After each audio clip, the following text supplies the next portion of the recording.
नारायणं पद्मभुवं वसिष्ठं शक्तिं च तत्पुत्रपराशरं च व्यासं सुखं गौडपदं महान्तं गोविन्दयोगेन्द्रमतासशिष्यं श्रीशङ्कराचार्यमताश पद्मपादं च अस्तामलकं च शिष्यं तं तोटकं वार्तिककारमन्यान् अस्मद्गुरुं सन्ततमानतोऽस्मि। ॐ सर्वोपनिषदो गावो दुग्धा गोपालनन्दनः आसो वत्ससुधीर्भोक्ता दुग्धं गीतामृतं महत् वसुदेवसुतं देवं कंसचाणूरमर्दनं देवकी परमानन्दं कृष्णं वन्दे जगद्गुरुं कृष्णं वन्दे जगद्गुरुम्।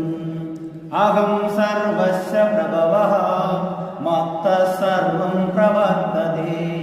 इति मत्वा भजन्ते मां बुधा भावसमन्विताः मच्चित्ता मद्गतप्राणा बोधयन्तः परस्परं कथयन्तः च मां नित्यं तुष्यन्ति च रमन्ति च तेषां सततयुक्तानां भजतां प्रीतिपूर्वकं ददामि बुद्धियोगं तं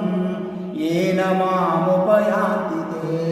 तेषामेवानुकम्पार्थम्